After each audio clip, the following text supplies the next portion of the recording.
நேயர்களுக்கு வணக்கம் மற்றும் ஒரு டிஆர்எம் பிக்சர் வழங்கும் உண்மையும் உணர்வும் நிகழ்ச்சியினூடாக சந்தோஷமாகவே இணைஞ்சிருக்கிறோம். இன்றைக்கு எங்களோட யார் இருக்காங்க அப்படின்னு பார்த்தீங்கன்னா, எல்லாருக்குமே ஒரு பரிச்சயமான முகம். டான்சர், அவங்கள டான்சர் என்று சொல்லலாம், ஆக்டர் என்று சொல்லலாம். ஸோ நிறைய விதத்தில் வந்து ஒரு 24 வயதில் வந்து நிறைய விஷயங்கள் வந்து அவங்க டேக்கப் பண்ணி செஞ்சுட்டு இருக்காங்க. ஸோ அந்த வகையில் வந்து சுவாதியோட தான் நாங்கள் இருக்கிறோம். ஸோ அவங்கள பற்றின இன்றைக்கு நிறைய விஷயங்கள் நாங்கள் தெரிஞ்சு கொள்ள போகிறோம். ஸோ வணக்கம் சுவாதி.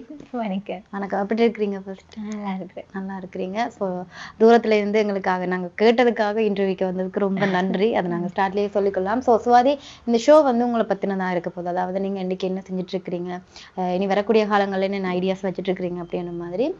ஸோ உங்களை வந்து டான்ஸராக தான் நிறைய பேருக்கு தெரியும். ஸோ உங்களை பற்றின ஒரு சின்ன அறிமுகம், நீங்கள் எங்கே பிறந்த, நீங்கள் அம்மா அப்பா என்ன பண்ணுறாங்க அப்படின்றத சொல்லிக்கலாம். ஓகே. என் பேர் வந்து சுவாதி. ஆனால் எல்லாருக்கும் நம்மளை வந்து டஸ்கி அப்படின்னு சொன்னாலும் தெரியும். என்னென்னா டிக்டாக்ல இருந்து என் ஐடிஸ் எல்லாமே வந்து டஸ்கின் நேமில் தான் இருக்கு. ஸோ அப்படி தான் எல்லாருக்குமே தெரியும். அண்ட் நான் என் சொந்த இடம் வந்து கல்பிட்டி, புத்தள டிஸ்ட்ரிக்ட். அங்கே தான் நான் பிறந்த நான். அண்ட் என் படிப்பு ஸ்டடீஸ் அப்படி எல்லாமே வந்து அங்கேயே முடிச்சுட்டு ஓலோவல் எக்ஸாமுக்கு பிறகு நான் வந்து வெளியில் ஏலெவல் யூனிவர்சிட்டி அப்படின்னு ஒரு வெளி வாழ்க்கைக்கே பழகிட்டேன். 2019 வவுனியா வந்த நான் இப்போ வரைக்கும் வவுனியாவில் தான் இருக்கிறேன். பட் வவுனியாவில் இருந்துட்டு நிறைய விஷயங்கள் செஞ்சுட்டு இருக்கிறீங்க அப்படின்னு கூட சொல்லலாம். ஸோ நீங்கள் வந்து இந்த டிக்டாக் எல்லாத்துலேயுமே உங்களை வந்து சுவாதி என்ன சொன்னால் தெரியாது, டஸ்கி அப்படின்ற ஒரு விஷயம், கருப்பு அப்படின்ற ஒரு விஷயம் வந்து நிறைய பேர் வந்து அந்த கருப்பால் வந்து நிறைய பேர் ரிஜெக்ட் ஆகியிருக்கிறாங்க. ஆனால் அந்த கருப்பை வந்து நீங்கள் ஒரு ப்ளஸ்ஸாக நினச்சி ஏன் எல்லாத்துக்குமே டஸ்கி அப்படின்றத வந்து மெயினாக வச்சுருக்கிறீங்க? டஸ்கி வந்து நான் நார்மலாக என் ஐடி வந்து ஏதாவது ஒரு யூனிக் நேமில் இருக்கணும் என்று சொல்லி யோசிச்சுட்டு இருந்த நேரம் தான் ஓகே டஸ்கி அப்படின்னு வைக்கணும் என்று ஆசைப்பட்டேன் நான். ஸோ அது வச்சதுக்கு அப்புறமா வந்து என் ஃபர்ஸ்ட் சாங் ரிலீஸ் ஆனது கருகருத்த விளையாண்டு. அந்த சாங் வந்து நிறைய ரீச் ஆகுமானது. ஸோ அதுவும் கருப்பு அப்படின்னு கருப்புன்னு நிறைய ப்ராஜெக்ட்ஸ் அப்படியெல்லாம் நிறைய வரும்போது நிறைய பேருக்கு என் பேரை விட என்ன டஸ்கி அப்படின்னு சொன்னா தெரியுதுங்கிறதுக்காக ஸோ அது அப்படியே ஃபிக்ஸ்ட் ஆயிட்டு. இல்லை நான் என்ன கேட்கணும்னா, டஸ்கியை வந்து நீங்கள் அடையாளப்படுத்திருக்கிறீங்க, புரியுதா? சுவாதி என்றது வந்து இந்த டஸ்கி மூலமா நிறைய பேருக்கு தெரியும். ஸோ அந்த கருப்பை வந்து ஒரு அடையாளமாக்கணும் அப்படின்றத வந்து நீங்க எந்த விஷயத்துல யோசிச்சிங்க? இப்போ என்னென்னா இங்கே வந்து சாங்ஸாக இருக்கட்டும், மூவிஸாக இருக்கட்டும், ஏன்னா நிறைய விஷயங்கள் கருப்பானவங்களை எடுக்கிறதே இல்லைன்னு நான் சொல்ல வரையில எடுக்கிறவங்க. ஆனால் மேக்ஸிமம் வந்து ரொம்ப ஃபேராக ஸ்கின் எல்லாம் நல்ல நல்ல டோனில் இருக்கிறவங்களுக்கு வந்து நிறைய வாய்ப்பு கிடைக்கிறது. அப்போ அந்த இடத்துல வந்து நான் என்ன நினைச்சேன்னு சொன்னால் ஓகே என்னோட ஸ்கின் டோன் இப்படி தான் இருக்குது, நான் இப்படி தான் இருக்கிறேன். பட் நான் வந்து ஒரு இடத்த வந்து ஃபிக்ஸ் பண்ணணும், அந்த புள்ள இப்படி வந்திருக்கு அப்படின்ட்டு. அப்ப அது வந்து அந்த நேமால வந்து நிக்கணும் அப்படி என்ற ஆசையில தான் நான் அப்படி செஞ்சேன். கண்டிப்பா நிறைய பேர் வந்து இந்த என்னடா எங்களை வந்து விமர்சனம் செய்யறவங்களுக்கு முன்னால இன்னைக்கு டஸ்கி அப்படின்றது வந்து நீங்க அது ஒரு பெரிய அடையாளமாவே மாத்திருக்கிறீங்க அப்படின்னு சொல்லலாம். ஸோ இந்த கருப்பு நிறம் அப்படின்றது வந்து உங்களோட வாழ்க்கையில எப்பயாச்சும் ஒரு நிலை ஏதாவது ஒரு தருணத்துல வந்து கருப்பு அப்படின்றதால நீங்க ஏதாச்சும் ரிஜெக்டடுக்குள்ள ஆகியிருக்கிறீங்களா? ரிஜெக்ட் ஆகிருக்கிறேன். கருப்புங்கிறது இப்போ சில பேர் வந்து நேராக சொல்லுவாங்க, சில பேர் வந்து நேராக என்கிட்ட சொல்ல மாட்டாங்க. இதனால தான் நாங்கள் உங்களை ரிஜெக்ட் பண்ணணும், இல்லைன்னா இதை விட இப்படி ஒருத்தருங்களுக்கு இருக்காங்கன்ட்டு அவங்க அதை சொல்லாமலே ரிஜெக்ட் பண்ணும்போது திரும்ப என்னோட அவங்க சொன்ன அந்த இடத்துல இன்னொருத்தரை நான் பார்க்கும்போது அப்போ யோசிப்பேன், என்னை விட அவங்க கிட்ட என்ன இருக்கு, ஓகே என்கிட்ட இதே டேலண்ட் இருக்கு, நானும் இதே நடிப்பேன், நானும் இதே டான்ஸ் பண்ணுவேன். ஆனா அவங்களுக்கு இந்த வாய்ப்பு கொடுத்துருக்க காரணம் என்னன்னு சுத்தி தேடும்போது இப்படியான இடங்களா இருக்கும். அவங்க சொல்லாமலே செஞ்சிருப்பாங்க, எனக்கு ஹர்ட் ஆகும்னு செஞ்சாங்கன்னு தெரியல, பட் அப்படி இருக்கும். சில பேர் வந்து நேராவே சொல்லுவாங்க, எங்களுக்கு உங்களோட ஸ்கின் டோன் ஓகே இல்லை, எங்களுக்கு வந்து இந்த இடத்துல ஒரு ஃபேரான நல்ல ஒயிட் கேர்ள் ஒன்று வேணும், அப்பதான் அந்த பேருக்கு ஓகேயா இருக்கும், அப்பதான் இது இப்படி இருக்கும் என்று சொல்லி அப்படி நிறைய ரிஜெக்ஷன்ஸையும் பார்த்துருக்கேன். பட் இருந்தாலும் நம்பிக்கையோடு இருக்கிறீங்க அப்படின்னு கூட சொல்லலாம். ஸோ ஒரு விஷயத்த வந்து அடையாளமா மாத்திருக்கிறீங்க, அது கண்டிப்பா ஒரு நல்ல விஷயம். இனி வரக்கூடிய காலம் உங்களை மாதிரி நிறைய பேர் இருப்பாங்க, அவங்களுக்கெல்லாம் ஒரு நீங்க ஒரு இம்ப்ரெஷன் மாதிரி இருப்பீங்க. ஸோ அந்த அக்கா வந்து இதனால தானே ஃபேமஸ் ஆனாங்க அப்படின்ற மாதிரி. ஸோ நீங்க வந்து இப்படி அந்த கருப்பை வந்து இப்போ ஒரு அளவுக்கு வந்து நீங்க சொல்லிட்டு இருக்கிறீங்க, இந்த விஷயங்கள் எல்லாம் நடந்துட்டு இருக்கு. அதை வந்து உங்களோட மைண்ட் செட்டா நீங்க என்ன யோசிக்கிறீங்க? இந்த கருப்பு வந்து இன்றைக்கு வரைக்கும் சொன்னமோ சொல்லலையோ, சினிமா துறையா இருந்தாலும் சரி, ஒரு மாடலிங்கா இருந்தாலும் சரி, எல்லா துறைகள்லையுமே இந்த ஃபேரான பிள்ளைகளுக்கான வாய்ப்புகள் கூடுதலா இருக்கு. அதை வந்து ஒரு ஆர்டிஸ்டா நீங்க எப்படி பாக்குறீங்க? நான் எப்படி பார்க்குறேன்னு சொன்னால், இப்போ நம்ம வந்து திறமையை பார்க்கணும் அப்படின்னு நிறைய இடத்துல நிறைய பேர் வெளியில் சொல்கிறாங்களே தவிர அதை விட நிறைய விஷயங்களை பார்க்குறாங்க. எவ்வளவு திறமை வேண்டாலும் இருக்கலாம், எவ்வளவு முயற்சி வேண்டாலும் இருக்கலாம் அந்த இடத்துல. ஆனால் அதை விட ஓகே ஃபர்ஸ்ட்டு வந்து செலக்ட் பண்ணுறாங்க, இப்படி நேராக பார்த்தோன்னே ஃபேஸை வச்சு செலக்ட் பண்ணிடுறாங்க, ஓகே தான். அப்போ அது வந்து நான் நினைக்கிறேன் இப்போ அவங்க அந்த கலரை வச்சு தான் சாய்ஸ் பண்ணுறாங்க, செலக்ட் பண்ணுறாங்க. நான் அதெல்லாம் பார்த்துட்டு யோசிக்கிறேன் நான். ஓகே, இப்படியெல்லாம் செலக்ட் பண்றாங்க. ஆனா இருந்தாலும் எப்பயாவது ஒரு இடத்துல திறமை இருக்குதானே, அவங்க எப்படி இருந்தாலும் பரவாயில்ல. அந்த திறமையை வெளியே கொண்டு வர்றதுக்காக நாங்க அந்தந்த ஆளை செலக்ட் பண்ணி எடுத்து செஞ்சிருக்கோம் அப்படின்னு சொல்லி. அப்படியான நல்ல ஒரு இடத்துல ஏதாவது ஒரு சான்ஸ் வந்து ரொம்ப மேல கொண்டு போய் நிறுத்தும். ஏதாவது ஒரு டேர்னிங் பாயிண்ட் இருக்கும் தானே. அப்ப எப்பயாவது ஒரு இடத்துல எனக்கு அந்த டேர்னிங் பாயிண்ட் அமையும் நினைச்சு நான் இப்படியே போய் கண்டிப்பா இந்த முயற்சி வந்து நீங்க எப்பவுமே தொடர வேணும். இந்த நம்பிக்கை வந்து உங்களோட வாழ்க்கையில இன்றைக்கு என்றைக்குமே இருக்கணும் அப்படின்றதையும் நான் சொல்லிக்கொள்றேன். ஸோ சுவாதி வந்து இப்ப 24 வயது. இந்த 24 வயதுல வந்து ஒரு டான்ஸ் ஸ்டுடியோ வச்சிருக்கிறீங்க. டான்ஸ் ஸ்டுடியோ வச்சிருக்கிறீங்க, அதோட சர்ப்ரைஸ் டெலிவரி அப்படின்றதையும் செஞ்சுட்டு இருக்கிறீங்க. இதுக்கப்புறமா நீங்க வேலை செய்றீங்களா? ஆமா. ஓ, வேலை ஒர்க் பண்ணீங்க. என்னவா இருக்கிறீங்க இப்ப? நான் வந்து அசிஸ்டன்ட் அக்கௌண்டன்டா ஒர்க் பண்ணி கொண்டு இருக்கிறேன். ஒரு யூகே ஃபார்ம் ஒன்றுல, ஃபாரின் கம்பெனி தான். அங்க வந்து ஒர்க் பண்ணி கொண்டு இப்ப என்னன்னா எனக்கு ஃபினான்ஷியலா ஒரு ஸ்டேபிள் வேணும் எனக்கு. டான்ஸ் கிளாஸாலையும் இல்ல மற்ற வேலையிலாலும் எனக்கு அவ்வளவு இன்கம் எல்லாம் இல்லை. அது என் பேஷனுக்காக, எனக்கு அந்த விஷயம் பிடிக்குங்கிறதுக்காக நான் அதுக்காக உடனே தவிர ஃபேமிலிக்காகவும் எனக்கு தேவைகளுக்காகவும் நான் கண்டிப்பா நான் படிச்சிருக்கிறேன். ஸோ நான் படிச்ச படிப்புக்கு ஏற்ற ஒரு வேலையும் எனக்கு இருக்கணுங்கிறதுக்காக ஸோ நான் வேலையும் பார்த்துக்கொண்டேன் பண்ணிக்கோங்க. நீங்க ஒர்க் பண்றீங்க, அதனால வந்து சுவாதியோட குடும்பத்தை பார்க்கறது யார்? அப்பா என்ன பண்றாங்க? அப்பா வந்து வீட்டை தான் இருக்கிறாரு. அம்மாவும் ஹவுஸ் ஒய்ஃப். அப்பா வந்து வீட்டை தோட்டம் வச்சுட்டு பூ விற்பாங்க. பூ மீன்ஸ் அந்த மல்லிகைப்பூ மாலைகளுக்கு அதுகளுக்கு கொடுக்கறது. அப்ப நிறைய பூமரம் இருக்குது, அதை பார்த்துட்டு அப்பா வீட்டை இருக்கிறாரு. அம்மாவும் ஹவுஸ் ஒய்ஃப். சுவாதி தான் ஃபேமிலியை ரன் பண்றது. ஓகே. இருந்தாலும் நீங்க ஒரு ஸ்டார்ட்ல எத்தனை வருஷத்துக்கு முன்னாடி டிக்டாக் ஆரம்பிச்சீங்க? நான் டிக்டாக் ஆரம்பிச்சு ஒரு 3 years இருக்கும். ஓகே, 3.5 years இருக்கும் டிக்டாக் ஆரம்பிச்சு. ஆரம்பிச்சதுல இருந்து உங்களுக்கான வாய்ப்புகள், அதாவது நான் நிறைய உங்களை வந்து அந்த வெட்டிங் டைம்ல நிறைய டான்ஸ் டிஜேக்கு டான்ஸ் ஆடி பார்த்துருக்கிறேன்.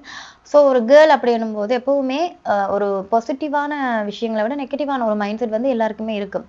இப்போ ஒரு இடத்துல நாங்க பாட்டு பாடுறோம் அப்படின்னு சொன்னா அது பாட்டு பாடி இன்னைக்கு நாங்க நிறைய இடத்துல தெரிய வரும்போது அது ஒரு பெருசா பேசுவாங்க. ஆனா அதனுடைய அடித்தளங்கள், நாங்க ஒரு வெட்டிங் ஃபங்க்ஷனுக்கோ இல்லை எங்கேயோ ஒரு இடத்த டான்ஸ் ஆடும்போது ஒரு சிங்கர் பாட்டு பாடும்போது நிறைய விமர்சனங்கள் பொதுவாக அந்த கேர்ள்ஸ் அப்படின்னும் போது அன்றைய காலத்துல இருந்து இன்றைய காலத்து வரைக்கும் விமர்சனங்கள் இருந்துட்டே இருக்கு. ஸோ நீங்க டான்ஸ் ஆடும்போது உங்களை பார்த்து யாராச்சும் கேட்டா இது ஆடிட்டு இருக்கு அப்படின்ற மாதிரி வெளியில யாராச்சும் கதைச்சிருக்காங்களா? வெளியில நிறைய கதைகள் கேட்டிருக்கிறேன். நிறைய இடத்துல நிறைய சம்பவங்களும் எனக்கு நடந்திருக்கு.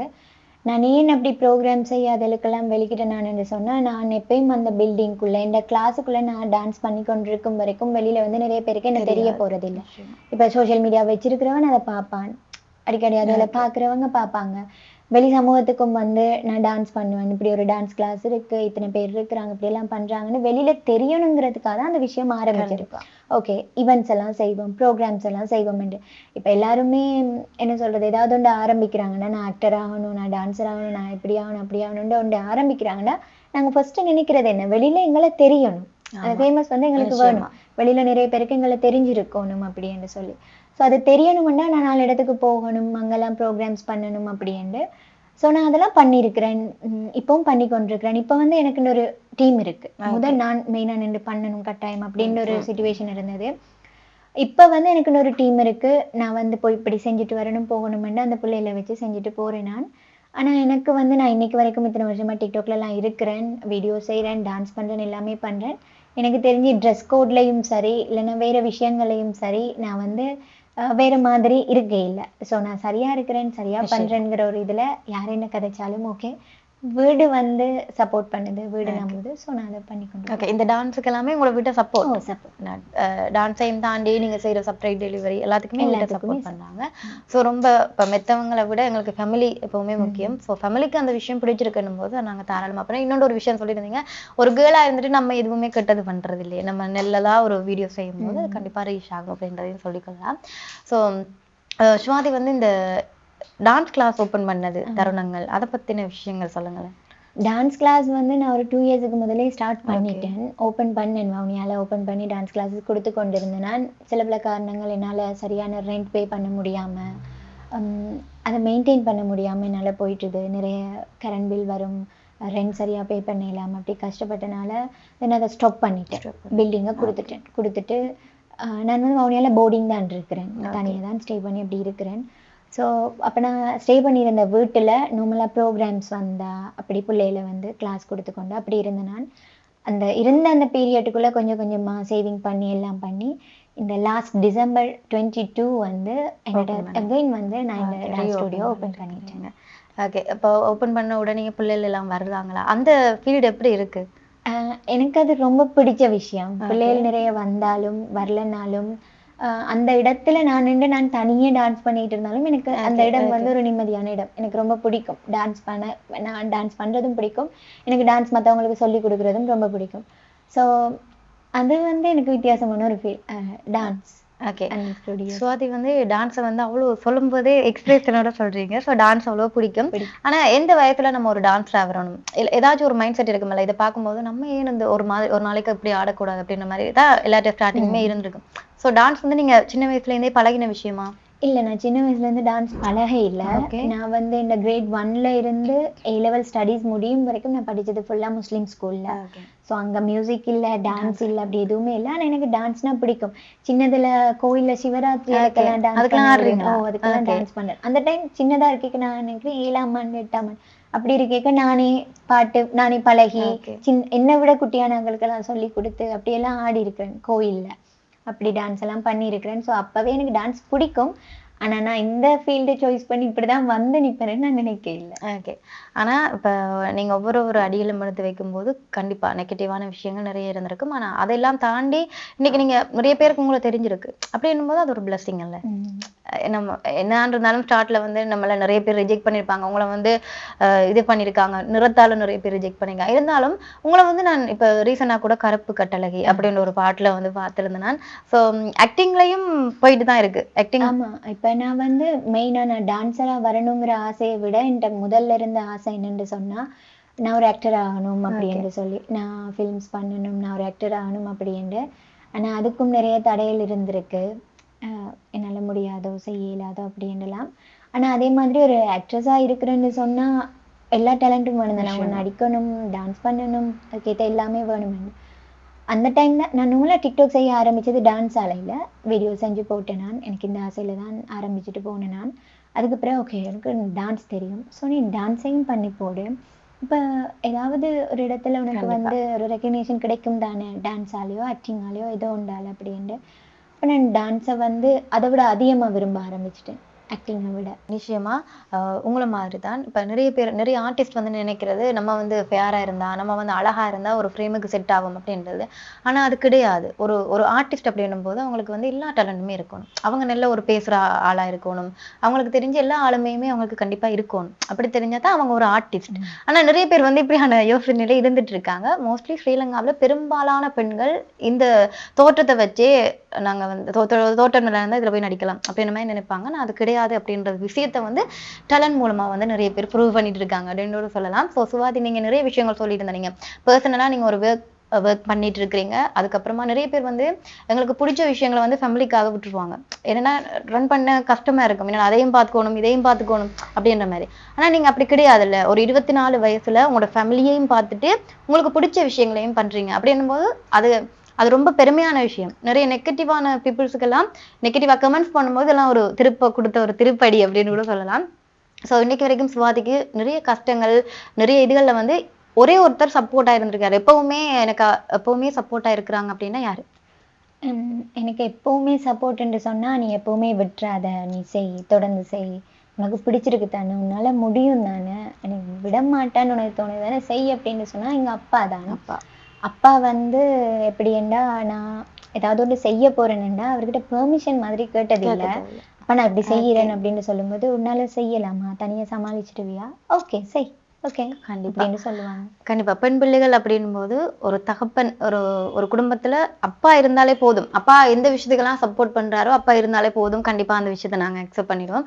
அதே மாதிரி பெண் பிள்ளைகளுக்கு வந்து அப்பாவை தாண்டி அடுத்தது கணவன் அப்படின்னும் போது ரெண்டுமே அமைஞ்சா ஒரு பெண்ணோட வாழ்க்கை இன்பமா மாறிடும் அப்படின்னு சொல்லலாம். ஸோ இப்ப வீட்டுல வந்து நீங்க இதுக்கெல்லாம் இப்ப நீங்க ஒரு ஷூட் போகும்போது அல்லது ஒர்க்குக்கெல்லாம் போகும்போது நீங்க நிறைய ப்ரெஷரா இருப்பீங்க. ஸோ அந்த டைம்ல உங்களுக்கு யார் வந்து கூல் பண்ணுவாங்க வீட்டுல? நான் ஒரு 10 years ஆயிட்டுது விட்டு வெளியில வந்து. ஸோ அம்மா அப்பா, எனக்கு ஒரு தங்கச்சி இருக்கிறா, அப்ப அவங்க எல்லாம் ஊர்ல இருக்கிறாங்க, நான் மட்டும்தான் இங்க தனியா இருக்கேன். வவுனியாவுல தனியா இருக்கிறேன். ஸோ அப்படி இருக்கும்போது யாரை ரொம்ப மிஸ் பண்ணுவீங்க? வீட்டை மிஸ் பண்ணுவேன். ஆனா இந்த காலம் போக போக ஓகே நான் வந்து தனியா சமாளிக்கலாம்னு போனாலும் சில நேரங்கள் வந்து ஐயோ ரொம்ப தனியா இருக்கிறனோ, யாராவது இருந்தா நல்லா இருக்கும், யாராவது நான் ரொம்ப கஷ்டப்படும் போது பக்கத்துல இருந்து ஃபேஸை பார்த்தோன்னே ஓய்வ கவலையா இருக்கிறான், எதுவும் சொல்றதுக்கு யாரும் தான் நல்லா இருக்கும்னு இருக்கும். பட் இல்ல ஓகே தனியா சமாளிக்கலாம் மாதிரி. நான் இந்த இடத்துல இவங்களை மிஸ் பண்றேன் அவங்கள மிஸ் பண்றேன்னு இல்ல, நான் தனியா இருக்கிறேங்கிறது கஷ்டப்பட்டு. ஆனா நீங்க தனியா இருந்தாலும் உங்களுக்கு பிடிச்ச விஷயங்கள், இப்ப தனியா இருந்துட்டு சுவாதி நீங்க என்ன செய்யறீங்க அப்படின்னு சொன்னா எதுவுமே இல்லாம இல்லைல்ல. இன்னைக்கு உங்களுக்கு தெரிஞ்சு நீங்க நிறைய விஷயங்கள் செஞ்சுட்டு இருக்கிறீங்க. இந்த விஷயங்கள் எப்பவுமே இதுக்கப்புறமா வரக்கூடிய காலங்கள்ல, இப்ப நீங்க ரீசெண்டா பாட்டுகள் எல்லாமே நடிச்சிட்டு இருக்கிறீங்க, இனி வரக்கூடிய காலங்கள்ல உங்களுக்கு எல்லா விஷயமுமே சக்சஸா அமையணும் அப்படின்றது வந்து நாங்க அந்த டிஆர்எம் வீச்சர் நிறுவனம் சார்பாக ஒரு வாழ்த்துக்களை தெரிவித்துக் கொள்றோம். சோ இதுக்கப்புறமா சுவாதி வந்து என்னென்ன ஐடியாஸ் இருக்கு, அதாவது 2025 பிறந்துட்டு, ஸோ இனி வரக்கூடிய காலங்கள்ல இப்ப 2024 விஷயங்கள், இனி வரக்கூடிய காலங்கள்ல என்ன விஷயங்கள் செய்யறதா ஐடியா இருக்கு? எனக்கு வந்து நான் இப்படி இப்ப இங்க வந்து ஆர்டிஸ்டா வெளியே வர நினைக்கிற எல்லாருமே மெயினா எய்ம் பண்றது வந்து இந்தியால போயிட்டு நான் ஒரு ப்ராஜெக்ட் பண்ணணும், நான் இதுல நடிக்கணும், நான் இப்படி நடிக்கணும், இந்த ஆக்டரோடலாம் நடிக்கணும், இப்படி டான்ஸ் பண்ணணும்னு விருப்பப்பட்டோம்னா ஏதாவது டிவி ஷோ ட்ரை பண்ணணும், இதுல போயிட்டு நான் பார்ட்டிசிபேட் பண்ணணும் அப்படின்னு நிறைய விருப்பப்படுவோம். இங்க பொறுத்த வரைக்கும் ஸ்ரீலங்கால நான் ஆரம்பிச்சதை விட எங்களுக்கு என்னைய நிறைய பேருக்கு தெரியும், என்ன நிறைய பேருக்கு தெரியும், நிறைய இவெண்ட் செய்யறேன், நிறைய ஸ்டேஜ் ஏறி இருக்கிறேன். இப்ப ஸ்ரீலங்காக்கு வந்து இந்தியால இருந்து வர ஆர்டிஸ்ட் வராங்க தானே, இப்ப இன்னும் எல்லா இடத்துலயும் ஈவெண்ட்ஸ் அப்படி நடக்குது. அப்படியான நிறைய ஈவெண்ட்ஸ்ல நான் தான் ஸ்டேஜ் ஈவெண்ட் செய்ய போயிருக்கிறேன், என் டீமாவும் போயிருக்கிறேன், தனியாவும் போயிருக்கிறேன், அப்படி இருக்கு. ஸோ இதெல்லாம் வந்து நான் வந்து சாதிச்சிட்டேன்னா அப்படின்னு கேட்டா இல்ல, எவ்வளவு பேர் இந்த படியே பெரிய படியா யோசிச்சுட்டு இருப்பாங்க. அப்ப அந்த படியை நான் அடைஞ்சிருக்கிறேன், ஆனா நான் அடைய வேண்டிய படி இங்க இருக்கு, இன்னும் போகணும் அப்படி என்று சொல்லி ஆசை எனக்கு. போகணும், நானும் போயிட்டு ஒரு ஆக்டரா டிவில காட்டும் போது இது என்னோட மகள் தான் அப்படின்னு அப்பா சொல்ற மாதிரி நான் அப்படி ஒரு படமோ இல்லைன்னா ஒரு ஷோலையோ நான் வரணும்னு எனக்கு ஆசை. ஓகே. ஆனா நீங்க ஸ்டார்ட் பண்ணும்போது வந்து இப்படி எல்லாம் நடக்கும் அப்படின்றது உங்களுக்கு தெரிஞ்சிருக்காது, சரியா? ஆனா ஸ்டார்ட் பண்ணும்போது நிறைய நெகட்டிவான நிறைய இதெல்லாமே பார்த்து இன்னைக்கு நீங்க ஒரு விஷயம் சொன்னீங்கல்ல, எல்லாருக்குமே தெரிகிறது அப்படின்றதே ஒரு சோசியல் மீடியாவில் உங்களுக்கு அது ஒரு பெரிய விஷயம் மாதிரி எல்லாருக்குமே தெரியுது. ஸோ கண்டிப்பா இதுக்கப்புறமா நீங்க செய்யக்கூடிய ப்ராஜெக்டா இருந்தாலும் சரி, இதுக்கப்புறமா நீங்க என்னென்ன ஐடியாஸ் போட்டிருக்கிறீங்களோ அது எல்லாமே உங்களுக்கு ஒரு பிளெஸிங்கா அமையணும் அப்படின்றது வந்து நாங்க சொல்லிக்கொள்றோம். ஸோ இன்னைக்கு வந்து எல்லாருக்குமே பரிச்சயமான ஒரு நபர் அப்படின்னு சொல்லலாம். சுவாதியோட வந்து நிறைய விஷயங்கள் நாங்க பேசியிருந்தோம். ஸோ சுவாதி வந்து தன்னோட லைஃப்ல நடந்த விஷயங்கள், இப்ப வந்து நடந்துட்டு இருக்கிற விஷயங்கள் எல்லாமே சொல்லியிருந்தாங்க. ஸோ 24 வயசுல வந்து அவங்க சர்ப்ரைஸ் டெலிவரி அப்படின்றது ஒன்று செய்யறாங்க, அவங்களோட ஃபேமிலியை பாக்குறாங்க, ஒரு தனக்கு பிடிச்சிருக்கு அப்படின்றதுக்காக. சில பேர் வந்து நம்மலாம் காசுக்காக, சில பேர் வந்து காசுக்காக ஒர்க் பண்ணுவாங்க, சில பேர் வந்து மன திருப்திக்காக ஒர்க் பண்ணுவாங்க. ஸோ அந்த வகையில மன திருப்திக்காக அவங்களுக்கு டான்ஸ் பிடிக்கும் அப்படின்றதுக்காக டான்ஸ் கிளாஸ் எல்லாமே வச்சுட்டு இருக்கிறாங்க. ஸோ கண்டிப்பா இந்த விஷயத்த நாங்க மென்ஷன் பண்ணலாம். சுவாதியோட டான்ஸ் கிளாஸ்ல சேரணும் அப்படின்னு சொன்னா அவங்களோட டிக்டாக்ல போயிட்டு அவங்க கான்டாக்ட் நம்பர் போட்டிருக்காங்க. ஸோ அந்த விஷயங்களை வந்து நீங்க பாருங்க. சுவாதி வந்து நிறைய விமர்சனங்களுக்கு உள்ளாகி இருக்கிறீங்க, நிறம் தாண்டி நிறைய விஷயங்கள், சரியா? அப்படி இருக்கேக்க உங்களுக்கு வந்து இப்போ ஒரு வாய்ப்புகள் கிடைக்குது அப்படின்னு சொன்னா ஒரு டைரக்டர் மூலமா கிடைக்கும், அல்லது இப்ப வேற வேலைகள் மூலமா கிடைக்கும். ஸோ அவங்களுக்கு எல்லாமே இந்த விஷயத்த மாத்துங்கடா அப்படின்ற மாதிரி ஏதாச்சும் ஒரு விஷயம் சொல்லணும்னா என்ன சொல்வீங்க? ஃபர்ஸ்ட் வந்து நான் சொல்ல நினைக்கிறது தான், ஃபர்ஸ்ட் அப்பீரியன்ஸ் வந்து ஃபேஸை பார்த்து டிசைட் பண்ணாதீங்க. ஏன்னா அவங்களுக்கு ஃபேஸுக்குள்ள ஃபேஸை பார்க்கும்போது என்ன இப்படி இருக்கு ஃபேஸ் அப்படின்னு நினைச்சாலும் அவங்களுக்குள்ள நிறைய டேலண்ட் இருக்கலாம், நிறைய நீங்க செலக்ட் பண்ணி வச்சிருக்கிற ஆளை விட நிறைய அதிகமா பண்ணக்கூடிய இது கூட அவங்ககிட்ட இருக்கலாம். ஸோ அவங்களோட டேலண்ட்டை பாருங்கன்னு ஃபர்ஸ்ட் சொல்லுவேன். அடுத்தது வந்து எங்களுக்கு நிறைய ஸ்டேஜ் ஷோஸ் ஈவெண்ட் எல்லாம் வரும்போது ட்ரெஸ் கோட் அண்ட் ட்ரெஸ்ஸிங்ஸ் வந்து எப்படி இருக்குன்னு, நிறைய பேர் வந்து நல்ல காஸ்டியூம்ஸ் வச்சிருப்பாங்க, நிறைய கிராண்டா இருக்கும் அவங்கள பார்க்க, அப்படியெல்லாம் அந்த டீமை செலக்ட் பண்ணி எடுப்பாங்க டான்ஸ் பண்ண. அப்போ நான் வச்சிருக்கேன் ஓகே எங்ககிட்டே நல்ல காஸ்டியூம்ஸ் நல்ல கிராண்டாலாம் இருந்தால் நாங்களும் அந்த இடத்துல பண்ணியிருப்போமோ அப்படின்ட்டு. அந்த விஷயத்தை விட இப்போ டேலண்ட் இருக்கு அப்படின்னு சொன்னா மேபி இப்போ அவங்களுக்கு ஏதாவது ஃபினான்ஷியலாக கஷ்டங்கள் இருக்கலாம். ஸோ அதை ஃபர்ஸ்ட் கேட்டிருக்கலாம், என்ன பிரச்சனை, ஏன் உங்களுக்கு இவ்வளோ டேலண்ட் இருக்கு இப்போ எதனால அப்படின்ட்டு. அப்படியே அவங்க அதால தான் எங்களை வந்து தட்டி விட போறாங்கன்னா அதை சொல்லலாம், அடுத்த முறை நம்ம கொஞ்சம் ட்ரை பண்ணலாம் அதை சரி செய்யறதுக்காக. அப்படி இருக்கு. அடுத்தது வந்து பேக்ரவுண்ட் பண்றவங்க நிறைய பேர் இருப்பாங்க. இப்ப வாய்ப்பு கிடைக்காம சுத்தி சுத்தி ஏதாவது வீடியோ செஞ்சுக்கிட்டு அதால நான் வெளியில வருவேனா அப்படின்லாம் நிறைய பேர் வந்து கிளாமரா இருந்து இல்லைன்னா ட்ரெஸ்ஸை வேறு மாதிரி போட்டு இந்த ஃபேமஸ் ஆகலாம். ஆனா உண்மையில அதெல்லாம் ஃபேமஸ் இல்லைன்னு நான் நினைக்கிறேன். நீட்டா வெளியில ஆட்கள் பார்த்து இப்ப ஒரு இடத்துக்கு நாங்க போனோம்னா எங்களை மரியாதையா பார்க்கணும். ஓகே. அதுக்கேத்த மாதிரி நாங்க இருந்து நீங்க செய்யற வேலையில பிழை இல்லை அப்படி எங்கிட்ட மனசுக்கு தெரியும் தானே, ஓகே இது நல்லாதான் இருக்கு, இது சரியாதான் இருக்கு அப்படின்னு. அது பிழை இல்லைன்னு தெரியும் போது அப்படியான விஷயங்கள் செய்யறவங்களும் இருப்பாங்க. நீங்க சோசியல் மீடியால அப்படியெல்லாம் பார்க்காம இப்படியானவங்களும் இருக்கிறாங்க. அதையும் தேடி பார்த்து அவங்களுக்கான வாய்ப்பையும் நான் கொடுக்கணும்னு ஆசைப்படுறேன். அப்படியெல்லாம் பாருங்க. அதெல்லாம் பாருங்க அப்படின்றது வந்து ஷார்ட் அண்ட் ஸ்வீட்டா சொல்லி முடிச்சுட்டாங்க. இல்ல நீங்க சொன்னதை வந்து நான் அக்செப்ட் பண்ணி கொள்றேன். என்ன இருந்தாலும் ஒரு டேலண்ட் அப்படின்றது அழகுக்கு பின்னால் அழகு பாக்குறவங்க இருக்கிறாங்க, டேலண்ட்டை பார்த்து எடுக்கிறவங்களும் இருக்கிறாங்க. மோஸ்ட்லி வந்து இப்போதைக்கு அழகு பாக்குறவங்க கூட தான் இருக்கிறாங்க. ஸோ அழகு எப்பவுமே எங்களோட கூட வர போறது கிடையாது. மேக்சிமம் ஒரு 60-50 வயசுக்கு அப்புறமா அந்த அழகு எங்க போயிடும்னு தெரியல. ஸோ அந்த டேலண்ட்டுக்கு எப்பவுமே மதிப்பு கொடுக்கணும் அப்படின்ற விஷயத்தையும் வந்து நாங்க சுவாதி மூலமா முன்வைக்கிறோம். ஸோ இன்னைக்கு ஸ்வாதியோட மீட் பண்ணி ஸ்வாதியோட நிறைய விஷயங்கள் கதைச்சதில் எனக்கு ரொம்பவே சந்தோஷம். ஸோ இப்படியான அடுத்த ஒரு உண்மையும் உணர்வும் நிகழ்ச்சியோடாக உங்களை சந்திக்கும் வரை விடைபெற நான் என்று உங்கள் லக்ஷணா.